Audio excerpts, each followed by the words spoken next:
If Allah gave us free will, how can it be my will and Allah's will? Even the choice to speak, cannot make that choice unless Allah has allowed my heart to beat and my airwaves to transmit the air to the microphone. And sometimes, subhanAllah, someone makes an accident and he loses his mind. So are we going to say now, because Allah decreed this upon him, he's going to be held accountable for all the prayers he missed? However that mechanism works, it's completely just. Brothers, we have a question here by Brother Sayyid, who doesn't necessarily want to come onto the show, but he's saying, I understand that everything happens due to Allah's will, but if Allah gave us free will, meaning everything we do is our choices, how can it be my will and Allah's will if everything happens because of the will of Allah, or because Allah wills? this is the commonly asked question about qadr and free will. And I think there are two things to understand. There are two separate things here. One is that Allah knows everything that will happen, and there is nothing that happens without Allah allowing it to happen, or creating the circumstances for it to happen, or to giving everyone the ability to do what they do.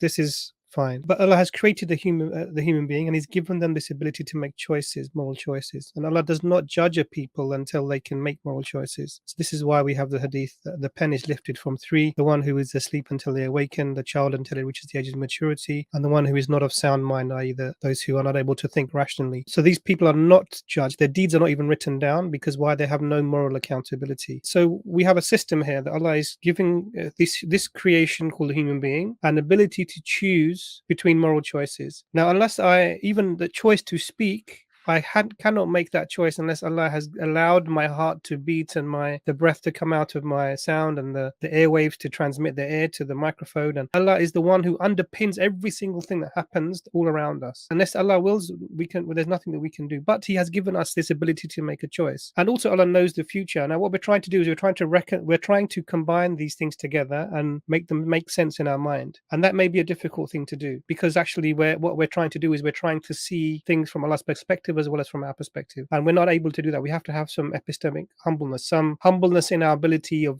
how far our knowledge can go. So the basic underlying thing to remember is that Allah has created us with free choices, or free will, a limited free will. I mean, I can't fly if I wanted to, but we have a limited free will, and we are judged according to our choices that we make. So those choices are real, they have consequences. Allah will judge us according to that. So that's one thing that's agreed upon. And Allah is the one who knows the future. He knows everything that we will do, and He is the one that enables anything that happens in the world to happen through His will. And I think you have to just realize that these two things are the reality, and we're not going to be able to understand how we can combine these things simply because we're human beings and we don't have that insight into Allah's mind, thought process or mind, however we want to think about it. The Prophet ﷺ said that Allah subhanahu wa ta'ala has written the good and the bad deeds, like what are good deeds and what are bad deeds, and that whoever wishes, like in himself internally, to do a good deed and he doesn't do it, Allah will write him this good deed. Like he doesn't do it because he couldn't do it. SubhanAllah.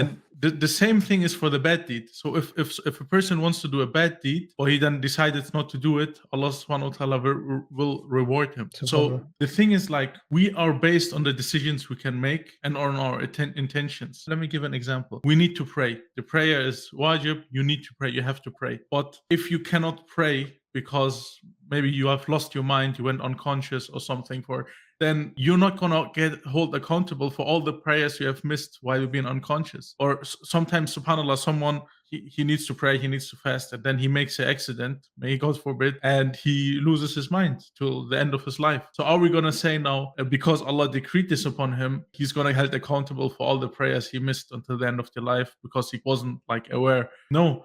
So subhanAllah, this hadith showed is go even further than that even if you think about doing something good, but then you couldn't do it because something prevented you, Allah subhanahu wa ta'ala is even giving you a reward for that. So yes, ultimately Allah subhanahu wa ta'ala, He gives you the ability to do this good or abstain from this evil. But let's say that you wanted to do this good and you couldn't do it because Allah didn't decree it for you to do it, you will still get your reward. So subhanAllah, this will still be a reason for your good deeds getting more, and a reason maybe you go to paradise. And if you didn't care, then subhanAllah, you missed the reward. So Yeah, you only hold accountable for what you can do. We would only be able to fit two things together if we know the exact shape and dimensions of each thing. And we can recognize to some extent our free will, because when we wake up in the morning, you pick what color socks you're going to wear, or what coffee, whether you're going to have coffee or you're going to have tea. We don't perceive that something else is making that choice for us. We can perceive that we're choosing to do certain things. Allah's qadr aspect of the things, there's many parts of that which are unseen, that Allah has not basically given us knowledge about. And this is why the Prophet ﷺ said that when this matter of qadr, when this discussion of qadr, don't go too deep inside this discussion, because he's explaining to us ﷺ that you're not going to get it, you're not going to understand it, you're not able to understand it, you're not able to comprehend it,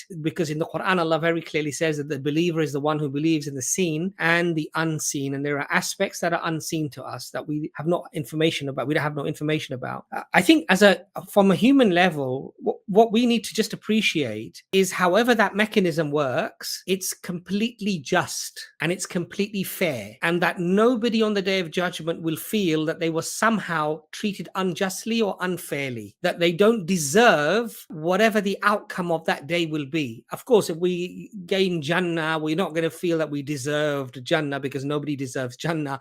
This is out of the mercy of Allah subhanahu wa ta'ala. But anybody who's punished is not going to complain to Allah saying that I was treated unjustly, that was treated unfairly. In fact, Allah says they will blame themselves. So what this means is that they will have complete realization that it was their fault and it was their doing and it was their choice. And they're not going to feel that they were treated unjustly, because Allah is completely just, perfectly just, and perfectly fair to his servants, to his creation, to his slaves. So from our perspective, I think that's the most important thing we need to really appreciate. We need to be humble. We need to realize that there are many aspects that even the Prophet ﷺ has instructed us to don't go deep into these things, because you won't get it, you won't understand it, you won't be able to comprehend these things. So stay away from them in that depth. Any worldview suffers with the same problem. So if you're an atheist, for example, you're in the same conundrum. Are you a free thinker? Can you think independently, or are your thoughts just a chain of events that happen within nature? So if you're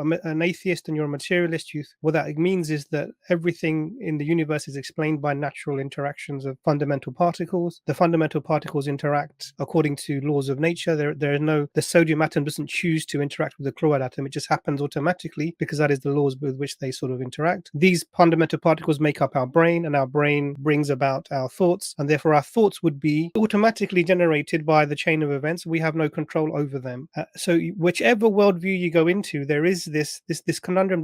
You don't get away from it by saying, oh, I'm an agnostic now, or I'm an atheist now. It doesn't make a difference.